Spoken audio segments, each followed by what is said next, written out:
हम देखते हैं कि एक अपाहिज महिला के बगल से एक आदमी पार हो रहा होता है और दोबारा से हमें वही सीन की तरफ ले आया जाता है जहां पर जो यूता है उसने यूजी को खंजर घोंपा था। दूसरी तरफ हम देख पाते हैं कि जो चोसो है और नोयाया है वो दोनों में बहुत तगड़ी फाइट चल रही होती है जिसे हम एब्सोल्यूट सिनेमा बोल सकते हैं। लेकिन हम देख पाते हैं कि जो नोयाया है वो चोजो पर बहुत ज्यादा भारी पड़ता है और बहुत गंदी तरीके से चोजो को मारने लगता है और चोजो जितनी भी डिफेंड करने की कोशिश करे वो कर नहीं पा रहा होता है और वो ये भी बोलता है कि ये काफी ज्यादा फास्ट है जिसके कारण मैं कोई भी टेक्निक आजमा लूं इसे तुरंत ही डिफेंड नहीं कर पाऊंगा। और इस तरह देखते हैं कि चोजो को नोयाया ढकेल देता है और जिसके कारण वो बहुत दूर जाके गिरता है। हम देखते हैं उसके पास नोयाया आता है और वो बोल रहा होता है कि तुम्हारे पास बहुत अच्छी काबिलियत है, तुम अभी तक मेरे हमले से के जिंदा बचे हुए हो। तभी वो बोलता है चोजो तभी मन मन में एक ही चीज बोलता है कि अगर मुझे इसके विजन्स को देखना है तो मुझे अपनी टेक्निक का इस्तेमाल करना पड़ेगा। तभी वो लेड फ्लावर इसके टेक्निक इस्तेमाल करता है। वो थोड़ी देरी के लिए नोयाया को एनालाइज करता है, फिर उसे पॉइंट मिल जाता है और उस पर हमला करने वाला होता है। हम देखते हैं कि फाइनली जो चोजो है वो नोयाया का मैच का हो गया है, लेकिन फिर भी कोई फायदा नहीं होता है और जो नोयाया रहता है तलवार की नोक पर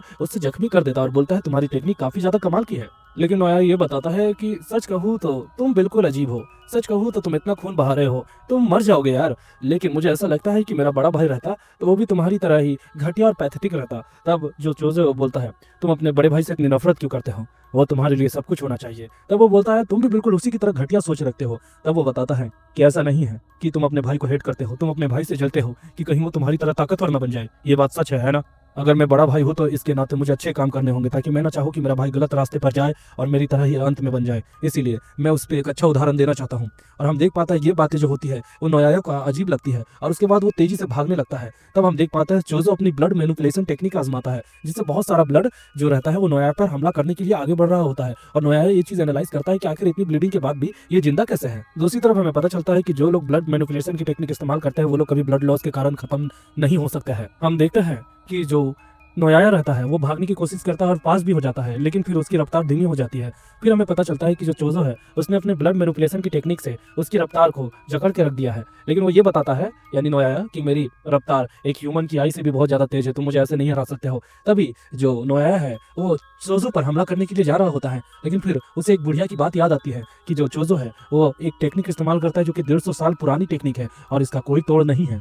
हम देखते हैं ये बात जैसी नोयाया को पता चलती है तब काफी ज्यादा देर हो जाती है और उस पर हमला हो जाता है और वो चारों खाने चित हो जाता है। फिर हम देखते हैं चोजो उसकी तरफ आगे बढ़ रहा होता है और दोस्तों यह है एक एब्सोल्यूट सिनेमा। हम देखते हैं जो चोजो है वो नोयाया को खत्म करने ही वाला होता है, तभी वहां से पीछे से लेता है यूता एंट्री और उसे एक मुक्का मारता है जिसके कारण चोजो रहता है वो भी चारों खाने ढेर हो जाता है। उसके बाद जो यूता रहता है वो यूजी को पकड़कर नोयाया के पास लेके आता है। तभी हम देखते हैं जो नोयाया है वो उल्टी करने लगता है और बोलता है कि अरे यार मुझे समझ आ गया, इसके ब्लड में पॉइजन है, लेकिन ऐसा कोई आम इंसान नहीं कर सकता, मतलब ये इंसान नहीं है और मेरा खून इससे रिजेक्ट हो गया, मैं खत्म होने वाला हूँ। तभी जो यूता रहता है वो बोलता है मैं तुम्हें रिवर्स कर्स टेक्निक से ठीक कर दूंगा, लेकिन बदले में मेरी एक शर्त है, तुम्हें अपने से बड़े लोगों को रिपोर्ट करनी होगी कि यूजी खत्म हो गया है। तभी हम देखते हैं जो यूजी रहता है उसका दिमाग में उसके दादाजी की आवाज आती है जो कि उसे पुकार रहे होते हैं। तब हमें पास्ट का सीन दिखाया गया रहता है जहाँ पर जो यूजी के पिता है जिसका नाम रहता है जिन वो रहता है। तभी उसका दादा बोलता है कि देखो जिन तुम अपनी जिंदगी जियो, इससे मुझे कोई दिक्कत नहीं, लेकिन अगर तुम इस औरत के पीछे पड़े तो तुम भी खत्म हो जाओगे और तुम्हारा वजूद भी खत्म हो जाएगा। तभी जो जिन रहता है वो बोलता है क्या बात कर रहे हो पापा, आप देख नहीं रहे हो अपने पोते को ऐसा बातें सुनते हुए। तभी वो बोलता है अरे बेटा मेरी बात सुनो, तुम्हारी वाइफ खत्म हो चुकी है। तभी वहां से काउरी बोलती है कि क्या बात कर रहे हैं फादर, मैं तो जिंदा हूँ। और हमें दिखाया जाता है यूजी की माँ का चेहरा जो कि नॉट गोना लाइक 10 on 10 बेडी है। हम ये देख पाते हैं कि जो यूजी है वो दोबारा उठ जाता है और उसके बगल में रहता है यूता। यूता बोलता है कि भगवान का लाख लाख शुक्र है कि तुम ठीक हो। तब यूता से यूजी बोलता है कि आखिर क्या हुआ है और तुम। तब वो बोलता है कि सच कहूँ तो तुम्हें मिलने से पहले गोजो सेंसे मुझसे मिले थे और बोला था तुम्हारा ध्यान रखने के लिए, क्योंकि तुम्हें सेंटेंस मिलने वाला है खत्म होने का, जिसके कारण सारे लोग तुम्हें खत्म करने के लिए ढूंढ रहे हैं, इसीलिए उन्होंने बोला था जब वो मिले थे। हमें पुराना सीन दिखाया जाता है जहाँ पर गोजो बात कर रहे होता है यूता से कि मैं यहाँ पर आया हूँ एक खास काम से, अगर मैं कुछ हो गया मुझे तो मैं ये चाहता हूँ कि तुम यूता का स्पेशल यानी यूजी का स्पेशल केयर करोगे मेरे ना रहते हुए, ताकि उसे कोई दिक्कत ना हो। और यूता उसकी बात मानता है और ये भी बताता है कि मैं नहीं तुम्हें ये करवाया, असल बात यह है कि मुझे तुम्हें कुछ चंदों के लिए खत्म करना पड़ा ताकि सब चीजें प्रूव हो जाए, लेकिन मुझे माफ कर देना तुम्हारे साथ ऐसा करने के लिए। तभी यूजी बोलता है कि लेकिन मैं जिंदा कैसे हूँ। तब वो बोलता है मैंने अपनी रिवर्स कर्स टेक्निक का इस्तेमाल किया, इससे मैंने तुम्हारे दिल को स्टॉप किया फिर दोबारा धड़कने के लिए दे दिया और तुम्हें हील कर दिया। तभी हम देखते हैं कि यूता ये भी बताता है कि देखो सच कहूँ तो गोजो सेंसी मुझसे लगाव रखते हैं और मैं भी उनसे लगाव रखता हूँ और वो तुमसे लगाव रखते हैं, जिसके कारण मैं उनकी मदद कर रहा हूँ। सच्चाई ये है कि तुम जो चीज़ से गुजर रहे हो उससे मैं भी गुजर रहा हूँ। सच कहूँ तो मैं जितना ताकतवर दिखता हूँ उतना हूँ नहीं, मेरी ताकत भी मेरी नहीं है और तुम्हारी ताकत भी तुम्हारी नहीं है, लेकिन इसमें तुम्हारी गलती नहीं है जिसके कारण यह हादसा हुआ। तब वो बोलता है नहीं, गलती मेरी है, मुझे ही खत्म होना चाहिए था। तभी हम देखते हैं कि उसके बगल में फुसोगिरी आ जाता है, जो कि इतादोरी का नाम लेता है और उसके हाथ को पकड़ लेता है और बोलता है कि चलो तुम, हमारा वॉरियर कमजोर हो रहा है और हमें अंदर जाना चाहिए जल्दी से, बहुत सारे लोग तुम्हें ढूंढ रहे हैं, हमें जल्दी चलना चाहिए। तब वो बोलता है नहीं, मैं नहीं जाऊंगा, मैंने बहुत सारे लोगों को खत्म किया है और मेरे कारण ये हुआ है, अब मैं नहीं जा सकता हूँ। तब वो चिल्लाकर बोलता है कि तुम्हारे कारण, हम दोनों के कारण। ये बातें सुनकर जो इतादोरी है वो थोड़ा हैरान हो जाता है और वो बोलता है हार मत मानो। फुसिगुरो ये बोल रहा होता है कि हम कोई हीरोज नहीं है, लेकिन सच्चाई ये है कि हम जुजुत्सु सोर्सरर है और अभी हम जिंदा है, यही सबसे बड़ी बात है जिसके कारण बाकियों की हमारी जरूरत है। जितने लोग जिंदा है हम उन्हें बचा सकते हैं।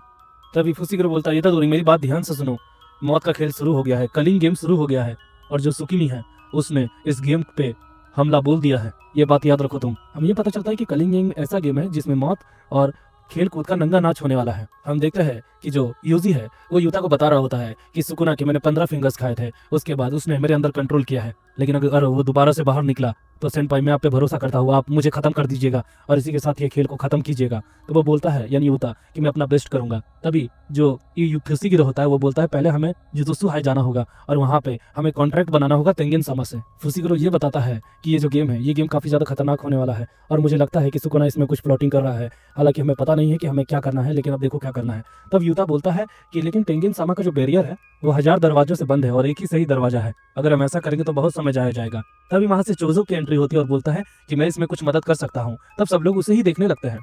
तब वो बोलता है चोजो कि देखो सच्चाई ये है कि वो बनाता है कि इल्यूजन टेक्निक और ऐसा मैं भी कर सकता हूँ, जिसके कारण काफी ज्यादा क्लोन्स होंगे तो एक दरवाजा सही चुनने में आसानी होगी और उसके बाद हम उसे पॉइंट कर सकते हैं। ऐसा बोलकर वो लोग जा रहे होते हैं। तभी वहां पर हमारी प्यारी माकी रहती है। हम देखते हैं कि माकी बहुत लंबे समय के बाद युता से मिलती है और वो दोनों बातें करते हैं। दूसरी तरफ जो चोजो रहता है वो एक्सप्लेन करता है कि हमें टॉम स्टार पास जाना है, यानी कि वो एक ऐसा रास्ता है जहाँ पर जुजुत्सु हाई की कर्स टूल और कर्स ऑब्जेक्ट रहता है। ये बात सच है ना?